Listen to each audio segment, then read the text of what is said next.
I never thought I'd be the guy writing one of these posts. You know, the ones where a man realizes his whole marriage has been a joke, his wife is a liar, and his life is about to implode. But here I am. My wife, Toby, and I have been together for 9 years, married for 6. We had what I thought was a solid relationship, trust, laughter, even that best friends kind of bond that everyone says is important. Sure, we had our ups and downs, but I never thought she would betray me. Never. Then, about 2 months ago, things started feeling, It was little things at first. She started getting home later than usual, claiming work was keeping her busy. I'd catch her checking her phone a little too often, smiling at texts she wouldn't explain. But the real kicker? The doorbell camera. We installed it a year ago because of a few sketchy package thefts in the neighborhood. I never thought it would be the thing that blew my marriage apart. One night, I couldn't sleep. I was scrolling through my phone when I saw a notification, motion detected at the front door. I tapped the video, expecting maybe a raccoon or a late-night jogger. What I saw instead? Toby standing outside, talking to some guy in a car. She was leaning in, laughing, touching her hair. It wasn't just casual. It was the kind of body language that screamed intimacy. I felt my stomach drop. I watched as she looked over her shoulder, hesitated, then quickly deleted something from her phone before walking inside. I didn't say anything right away. Maybe I should have. But I wanted to be sure. I wanted proof. So I did what any paranoid husband would do. I started watching. Checking the doorbell footage when she came home late. Noticing the way she always had a reason to leave the room when she got a text. And then, when she left her phone unattended one morning, I took a risk. I went through it. The messages were gone. She had erased them. Every single one. That's when I knew. And that's when everything changed. I wasn't stupid. People don't delete messages unless they have something to hide. But I needed more than just suspicion. That night, I casually asked Toby about her day.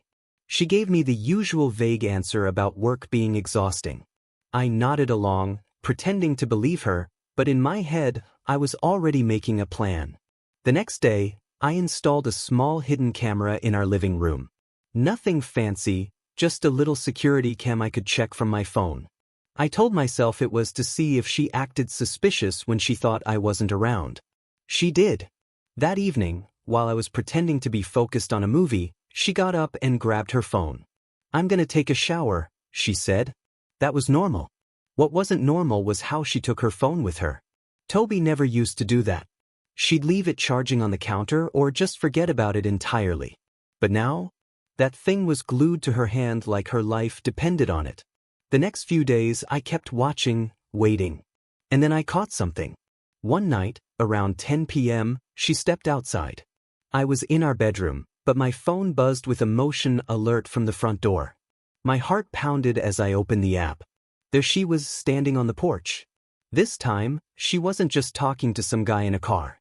She was getting in. I sat there, watching as my wife of 6 years climbed into another man's car and drove away. And that's when I knew, Toby was cheating. I just didn't know how bad it was yet. I didn't sleep that night. I just lay there, staring at the ceiling, my mind racing. My wife was cheating on me. That much was obvious. But now came the harder part, figuring out what to do about it. I wanted to confront her immediately. I wanted to ask her who the hell that guy was and why she thought she could make a fool out of me. But I held back. If she was lying to my face already, she'd just keep lying. I needed her to tell on herself. The next morning, I acted normal. Over breakfast, I asked her how she slept. She gave me a smile, a real smile, and said, "Great." That stung. I wondered if she had gone straight from that man's car to our bed, right next to me, and slept like a baby. Meanwhile, I was up all night, my world crashing down. I decided to start small. "So, what time did you get home last night?" I asked casually, taking a sip of my coffee. She barely hesitated. "Same time as always." "Why, liar." "Oh, I thought I heard something outside around 10, I said, watching her carefully. She froze for half a second, just a tiny pause, but I saw it. Then she laughed. "Oh, that was probably just the wind or something." "Wind?" The wind didn't pick her up in a car and drive her away. That's when I realized she wasn't just cheating, She was going to keep lying over and over, no matter what. I made my decision right then. I was going to catch her. And when I did, she wouldn't be able to talk her way out of it. I wasn't going to be one of those guys who ignored the signs and let himself be strung along. No, if Toby wanted to lie to my face, I was going to make sure she tripped over her own web of lies. That day, I started planning. First, I needed to find out who this guy was. She had erased her messages, but she wasn't tech-savvy enough to cover all her tracks. I knew that if I could get into our phone bill records, I'd find something. Later that night, while she was in the shower, I logged into our account. And just like I thought, one number stood out. It was everywhere. Late at night, early in the morning, during her so-called busy work hours. I copied it down. Then I went a step further. I installed a GPS tracker in her car. Before anyone calls me crazy, yeah, maybe I was. But I wasn't about to let my wife play me for a fool. If she was sneaking around, I was going to know where. The next few days, I kept things normal. I acted like the clueless husband. I even made an effort to be extra sweet, just to see how much she could lie to my face. And she did. She smiled. She kissed me. She told me she loved me. And then she went out that Friday night, telling me she was having drinks with the girls. The second she left, I checked the GPS. She wasn't heading toward any bar. She was heading straight to some random address across town. I sat there, gripping my phone, staring at the map as the little dot stopped moving. She was there. With him. I could have rushed over. I could have blown everything up right then and there. But I forced myself to wait. I needed more. I needed her to admit it. So, I sat back and let the night play out. And when she came home, her makeup a little too perfect, her hair suspiciously neat, I just smiled at her like everything was fine. "Did you have fun?" I asked. She smiled back, completely unaware of what I knew. "Yeah. Just a normal night out." Liar. The game was on. The next morning, Toby acted like nothing was wrong. She woke up, stretched, and smiled at me like she was the perfect, loving wife. It made me sick. I wanted to scream at her. I wanted to ask her how she could look me in the eye and lie so easily. But I wasn't ready to play my hand just yet. Instead, I kept things normal. I made coffee, sat across from her, and asked, "How was your night?" She barely looked up from her phone. "Good. We just had a few drinks, caught up on life, you know." I did know. I knew she hadn't been with any girls. I knew she had spent the night at that address across town, at whatever guy's place she was sneaking off to. I almost asked her right then. I almost laid everything out. But then I thought, why should I make this easy for her? Why should I let her deny it, cry, spin some excuse, and make me the bad guy? I wanted to see just how far she'd go with the lies. So, I tested her. "That's weird," I said, keeping my voice casual. "I ran into Sarah at the store earlier." Her head snapped up. "Sarah?" "Yeah," I nodded. "I mentioned you guys were out last night." She seemed confused. Toby blinked. "Oh, well, she probably left early. She wasn't there long." But I hadn't even seen Sarah. I had made that up completely. And yet, Toby didn't hesitate to cover herself. I smiled, but inside I felt like I was dying. This wasn't a mistake. This wasn't one bad decision. My wife had become an expert liar. I needed to end this. That afternoon, I did two things. First, I reverse searched the number from our phone bill. It belonged to some guy named Mark D. I didn't recognize the name, but I had a feeling I was about to find out exactly who he was. Second, I went back through our doorbell footage. If Toby was slipping up in her stories, maybe she had slipped up somewhere else too. And that's when I found it. A clip from last week. Toby standing on the porch, phone in hand, texting someone. Then a car pulling up. A man stepping out, tall, well-dressed, confident. Toby glancing over her shoulder before walking straight into his arms. They kissed. Right there. In front of our house. I stared at the screen, my blood boiling. This was it. This was undeniable proof. And now it was time to confront her. The entire day I couldn't think straight. I was sitting on a ticking time bomb, and only I knew when it was going to explode. Every time Toby walked into the room, smiling like everything was fine, it felt like another knife twisting in my gut. I replayed that video in my mind over and over. Toby in another man's arms, the way she looked at him, that kiss. It was like I'd been living in someone else's life, and the curtain had just been pulled back. I had to confront her.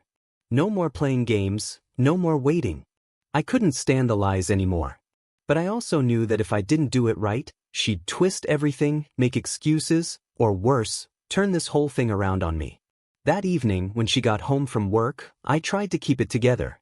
I didn't say anything at first, just watched as she went through her usual routine, dropping her bag on the kitchen counter, chatting casually about how exhausted she was. I couldn't believe how easily she could pretend. Finally, I spoke up. "Hey, Toby, can we talk for a minute?" She turned around, giving me a curious look. "Sure. What's up?" My heart was pounding. I could feel the adrenaline surging through me, my hands shaking slightly as I tried to keep my voice calm. I've noticed some things lately that don't really make sense. And I think we need to be honest with each other. There it was, a flash of something in her eyes. Nervousness? Fear? She hid it quickly, but I saw it. "What do you mean?" she asked, trying to keep her tone light, but I could hear the edge in her voice. I took a deep breath. This was it. "I know you haven't been honest with me, Toby. I've seen the footage from our doorbell camera." Her face went pale. She opened her mouth, closed it, then tried to laugh it off. "What are you talking about? Doorbell footage? What does that have to do with anything?" I held up my phone, ready to pull up the video if I had to. "Don't play dumb with me. I saw you, Toby. I saw you with him. Who is he?" Her eyes widened, and she took a step back, like she'd just been slapped. "Wait, what? You've been spying on me? That's insane." "Insane?" I nearly shouted, my control slipping. "You think I'm the insane one here? I saw you kissing some guy right in front of our house. What's insane is you thinking I wouldn't notice something like that." Toby froze, and for a moment, I thought she was going to start denying everything, spin some ridiculous story. But she didn't. Her shoulders slumped, and she looked down at the floor. "Okay, you're right," she said quietly, her voice barely above a whisper. There's someone else. There was." The truth, finally. I felt a strange mix of relief and fury, like a dam breaking inside me. All the sleepless nights, all the paranoia, it wasn't just in my head. "How long?" I asked, my voice hard, unrecognizable even to myself. "How long has this been going on?" "A few months," she said, still not looking at me. "It's not what you think. I never meant for this to happen." "Not what I think?" I snapped. "You've been sneaking around behind my back, lying to me every day, and you're telling me it's not what I think? Are you serious right now?" She flinched, tears starting to fill her eyes. It just happened. I was feeling disconnected, and you were gone so much, and—" "Don't you dare blame this on me," I interrupted, stepping closer. "You could have talked to me. You could have told me if something was wrong. But instead, you chose to cheat. You chose to lie to me over and over. How many times, Toby? How many times have you been with him?" Her lip trembled, and she wiped at her eyes, avoiding my gaze. "It was only a few times. I swear, it wasn't serious. It was a mistake. I didn't mean for it to get this far." "A few times? Like that made it any better." My mind flashed to all those nights she said she was working late or out with friends. Every excuse, every unexplained absence suddenly made sense. "And who is he?" I demanded, my voice rough. "Is he someone from work? Is he someone I know?" She hesitated, and that hesitation told me everything I needed to know. "It's Mark," she finally admitted, the name coming out like a broken whisper. He's someone I met at work." "Mark? The guy from the phone records. The guy she had been calling at all hours. The guy who was apparently worth throwing away our marriage for." I couldn't even look at her. I turned away, my fists clenched, trying to get a grip on the anger boiling inside me. "So, what now? What do you expect me to do with this? Just forgive you?" She started crying harder. "I don't know. I don't know what to say. I don't know how to fix this. I messed up, okay? I know I messed up, and I'll do anything, to make it right. Please don't leave me." Leave her? After everything she'd done, she was worried about me leaving her? The sheer audacity of it made me want to scream. "Why should I stay, Toby?" I asked, barely keeping my voice steady. "Why should I stay with someone who clearly doesn't give a damn about me? You made your choice when you got into that car, when you lied to my face every day. How am I supposed to get past that?" She didn't have an answer. She just stood there, crying, and for the first time, I didn't feel any sympathy. All I saw was someone who had taken my trust and shattered it into pieces. "Get your things," I said, my voice cold. "Get out. I need space. I need you gone." She tried to argue, tried to say she could stay and we'd work it out, but I was done listening. I was done with the lies, the tears, the excuses. I walked out of the room, grabbed my keys, and left the house, leaving her standing there in the mess she'd created. I didn't know where I was going. I just knew I couldn't stay there, not with her, not with everything that had just come crashing down around me. I drove for hours. No destination, no plan. Just me, the road, and the sickening realization that my marriage had been a lie. My mind replayed every moment, every excuse, every time she looked me in the eye and told me she loved me. Had she said those words right after being with him? Had she kissed me after kissing Mark? I gripped the steering wheel so tight my knuckles turned white. Eventually, I ended up at my brother Eric's place. We weren't super close, but he was one of the only people I could trust not to give me some marriage takes work speech. I didn't want advice. I wanted someone to tell me I wasn't crazy for walking away. He opened the door, took one look at me and frowned. "What's wrong?" I didn't even try to sugarcoat it. "Toby cheated." His expression darkened. "Come in." I sat on his couch, staring at nothing while he handed me a beer. "Tell me everything." So I did. The doorbell footage. The lies. The confrontation. The way she cried and begged me not to leave. Eric took a long sip of his drink, shaking his head. I knew something was off about her. That got my attention. "What do you mean?" She was just fake. I don't know how to explain it. Like, she always tried too hard to be the cool wife around us, but it never felt real. And the way she acted when you weren't around? I don't know, man. I never trusted her. That hit me harder than I expected. Had everyone seen this coming but me? "You're not thinking of taking her back, are you?" Eric asked. I scoffed. "Oh, hell no." But then, something gnawed at me. I had told Toby to leave, but what if she didn't? What if she was still at the house, waiting for me to cool down, like this was some normal argument? I checked my phone. No missed calls. No texts. Nothing. That was almost worse. "She's probably still there," I muttered. "Like she thinks I'll just get over this." Eric shrugged. "Want me to come with you? Help you pack her stuff?" I thought about it. "Oh, I need to handle this myself." I finished my beer, took a deep breath and headed back. When I pulled into the driveway, her car was still there. Of course it was. I walked in and sure enough, she was sitting on the couch, hugging a pillow, looking like a wreck. Her eyes were red and puffy, like she'd been crying the whole time I was gone. She jumped up when she saw me. "I thought you weren't coming back." "I came back to make sure you're leaving." She flinched. "Please, can we talk? Really talk?"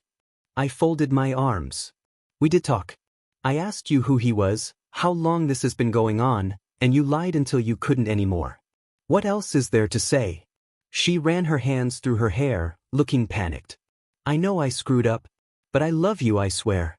I never stopped loving you." I laughed bitterly. "Yeah? You loved me so much you let another man touch you? You loved me so much you snuck around behind my back and lied every single day? That's not love, Toby. That's betrayal." She wiped at her eyes. "It didn't mean anything." That sent white-hot rage through me. "It didn't mean anything? So what, I'm supposed to feel better because it was just some casual affair? You think that makes this easier to forgive?" She shook her head desperately. "No, that's not what I meant. I mean, I never wanted to leave you. It was just a mistake." I snapped. "Yeah, I've heard that one before. A few months of sneaking around is not a mistake, Toby. It's a choice. Over and over." She opened her mouth, then closed it, looking completely lost. I let out a slow breath, forcing myself to stay calm. "You need to pack your things?" She took a shaky step closer. Please. Just give me a chance to fix this. There's nothing to fix, I said, my voice cold. I don't trust you. And I never will again. Her face crumbled. She started sobbing, full on shaking, but I didn't move to comfort her. Not this time. You brought this on yourself, I said quietly. After what felt like forever, she finally nodded, defeated. Okay. And just like that, the marriage I thought I had was over. Toby didn't move right away. She just stood there, staring at the floor, her breathing uneven like she was trying to keep herself from breaking down completely. I felt nothing. No sympathy, no anger, just exhaustion. Start packing, I told her. I'll give you an hour. She lifted her tear-streaked face. Where am I supposed to go? I shrugged. Not my problem. Her lips trembled like she wanted to argue, but she didn't. Instead, she turned and walked toward our bedroom. My bedroom now. I followed, standing in the doorway as she pulled a suitcase from the closet. She moved slowly, hesitating over every little thing, like she was hoping I'd change my mind if she just dragged this out long enough. I didn't. Take whatever you need, I said flatly.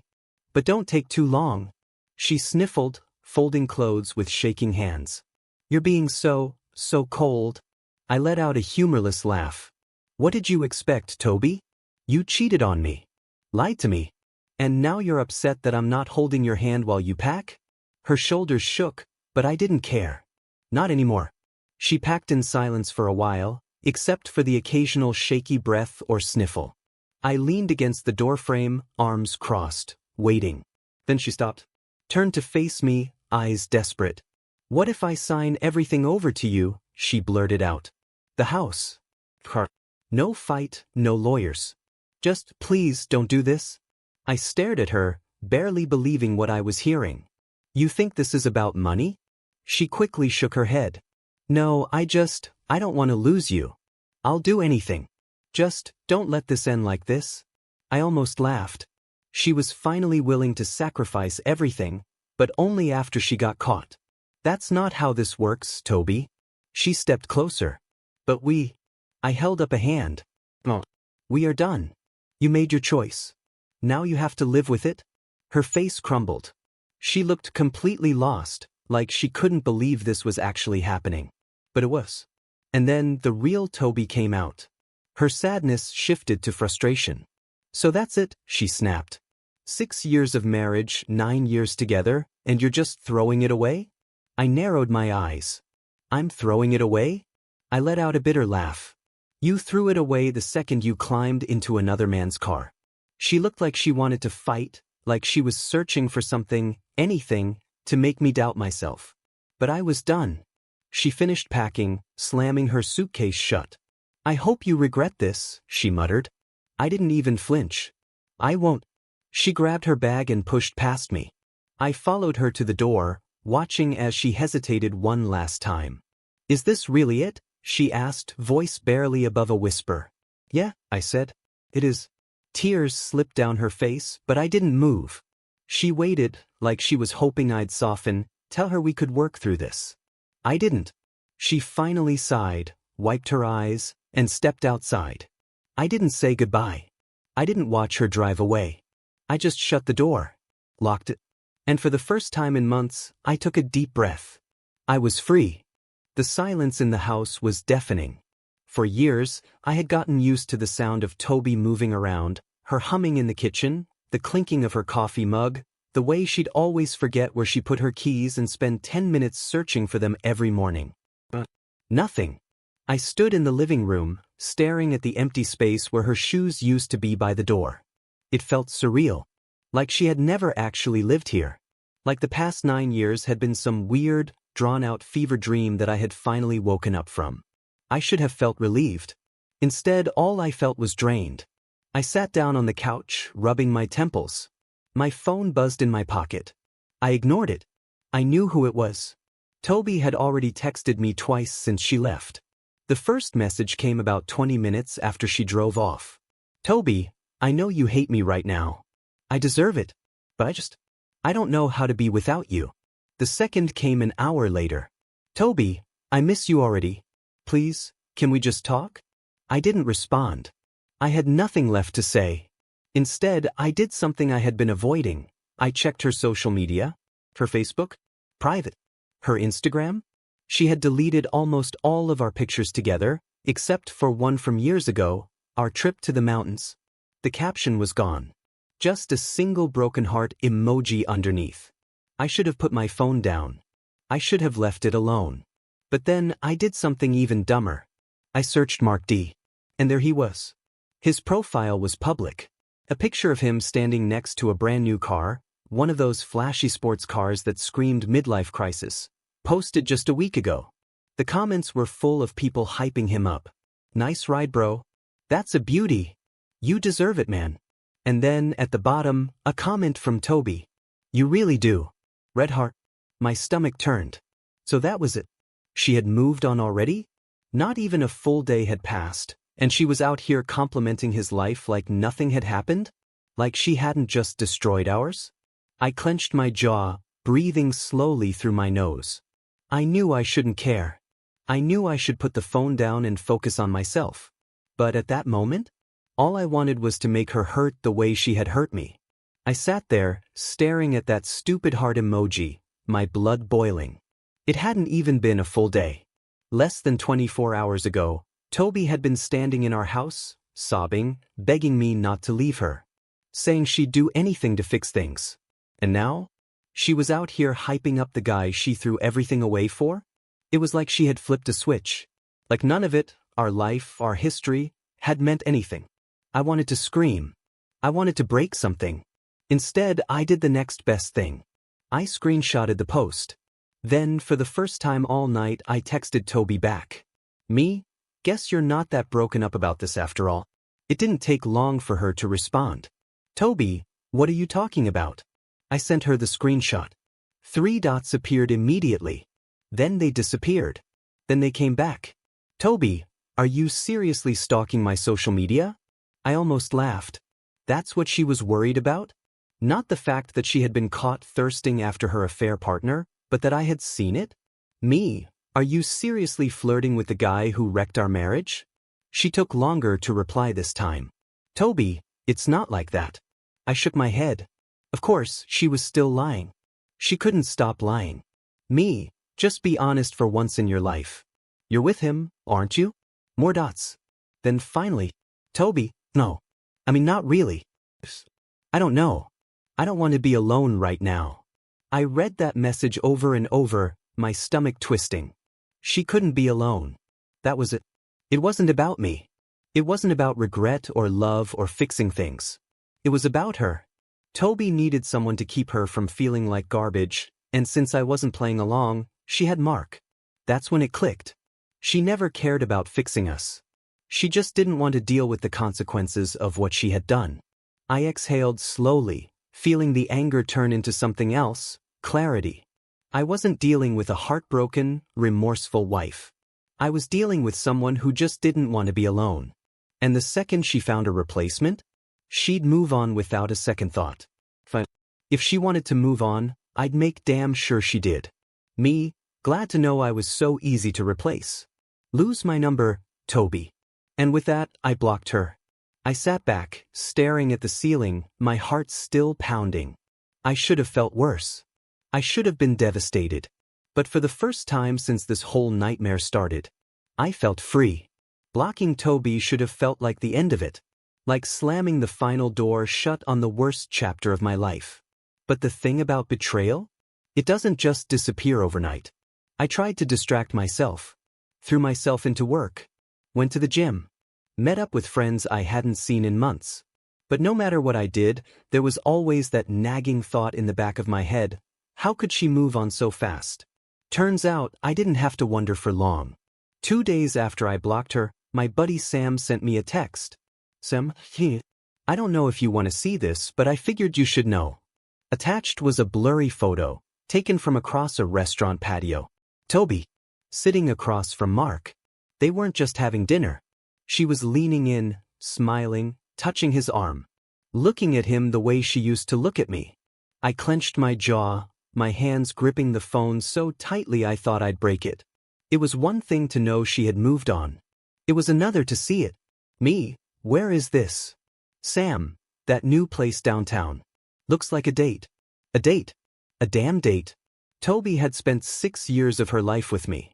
Had begged me, cried, pleaded, not to throw it all away. And 2 days later, she was out here, acting like I never existed. I should have let it go. I should have deleted the picture and moved on. But instead, I found myself driving downtown, my knuckles white against the steering wheel. I didn't have a plan. I didn't know what I was going to do. All I knew was that I needed to see it for myself. I parked across the street and spotted them immediately.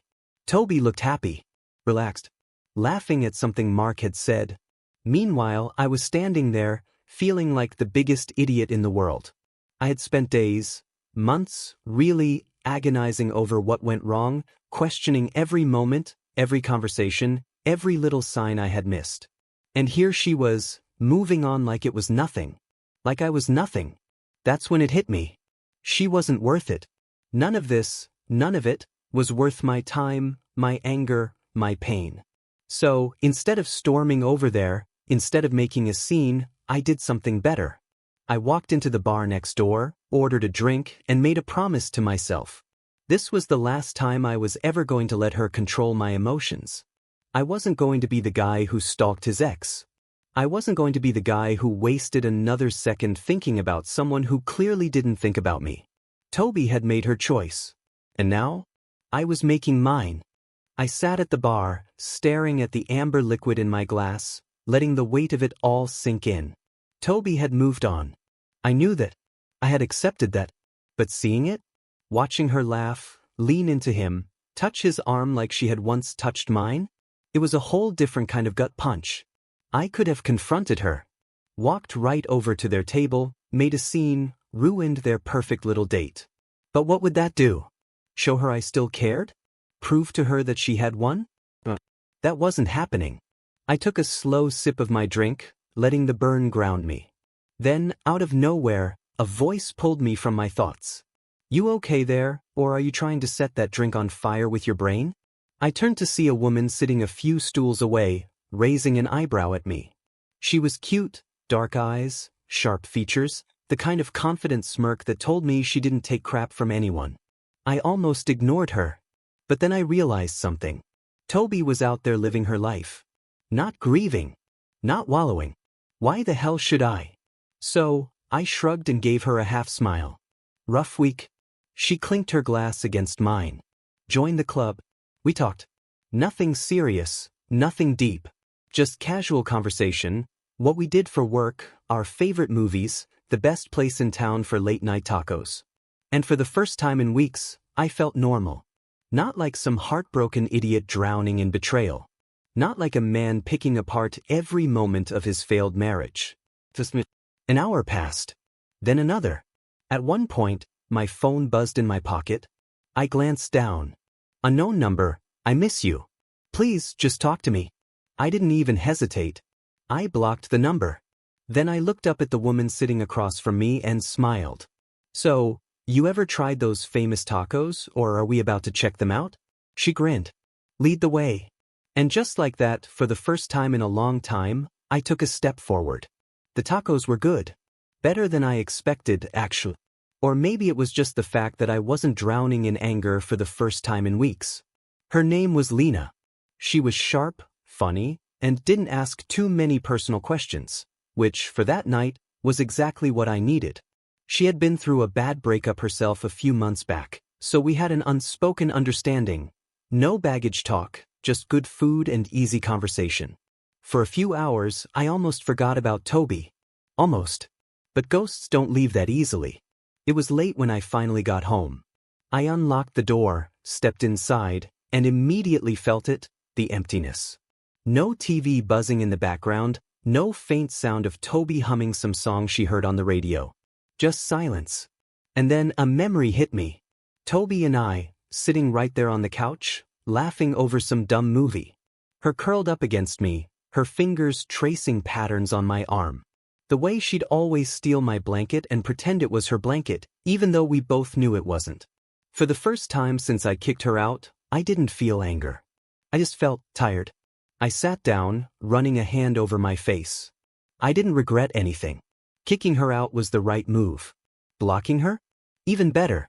But 9 years doesn't just disappear. I reached for the remote, ready to drown out my thoughts with anything. News, sports, infomercials, I didn't care. That's when I noticed something on the coffee table. A small, folded piece of paper. I frowned. I hadn't left anything there. I picked it up, my stomach twisting before I even opened it. It was a letter. From Toby. I know I'm the last person you want to hear from. I don't even know if you'll read this, but I have to try. I know I broke you. I know I destroyed everything we built. And I can never take that back. But please, please believe me when I say I never wanted to hurt you. I was selfish. I was weak. And now, I have to live with the fact that I lost the best thing I ever had. I don't expect you to forgive me. I don't even expect you to respond. I just need you to know that I still love you. That I will always love you. And that I'm so sorry. Toby. I stared at the letter, my chest tight. For a second, just a second, I almost believed her. But then, my mind snapped back to reality. To her sneaking out. To the lies. To Mark D. To that stupid, smug heart emoji she left on his post. This wasn't love. This was guilt. I took a deep breath, grabbed the letter, and without a second thought, tossed it in the trash. And just like that, Toby was out of my life for good. The letter sat in the trash for a while. Not because I was thinking about pulling it back out, I wasn't. But because some part of me needed to see it there, crumpled and discarded, exactly where it belonged. Toby had her chance to be honest. She had her chance to fight for us before she climbed into another man's car. Before she looked me in the face and lied over and over again. And now? Now, she wanted to rewrite history. I wasn't playing that game. I grabbed the trash bag, tied it up, and tossed it outside. It felt like throwing away the last piece of her hold over me. The next few days were different. The first morning, I woke up expecting to hear her alarm buzzing at 6 a.m., followed by the sound of her shuffling into the bathroom, groggy and half asleep. Instead, silence. No scent of her vanilla shampoo in the air. No toothbrush sitting next to mine. It was weird. But good weird.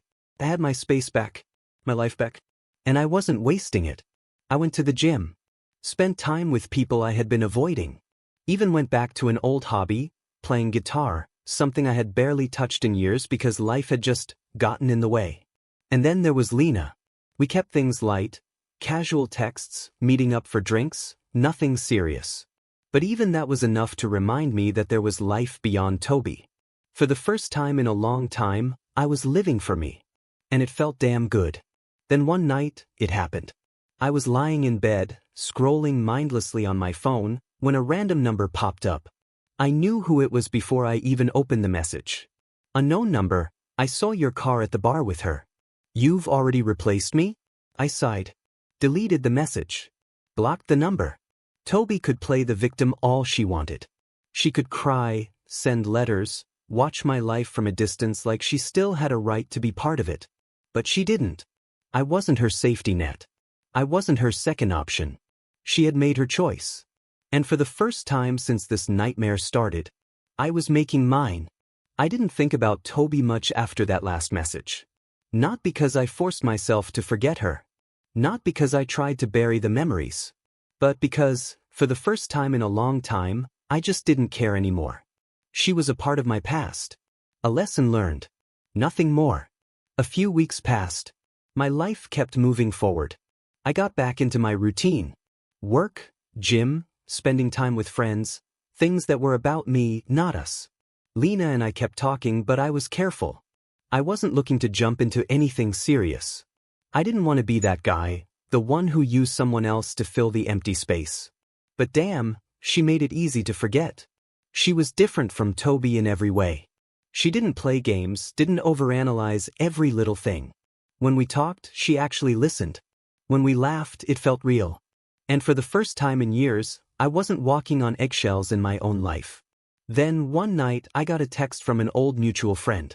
Friend, hey man. Just a heads up, Toby's been talking about you. A lot. I stared at the screen, debating whether I even wanted to know. Me? What's she saying? Friend, she's telling people you cheated first. that you were always distant, that she had no choice but to find love somewhere else. I actually laughed. A full, bitter laugh. Of course, she was rewriting the story. Of course, she couldn't just accept that she was the bad guy. I thought about responding. Thought about setting the record straight. But then I realized, who cares? People could believe whatever they wanted. The truth didn't change. I had nothing to prove to anyone. So I just replied, "Me, she can say whatever she wants. I've moved on." And I meant it. A few days later, I got one last message. A final attempt to drag me back into her world. Unknown number, "If you ever loved me at all, please don't forget me." I stared at the screen for a long moment. Then, without hesitation, I deleted the message. And just like that, Toby was nothing but a memory. And me? I was finally free.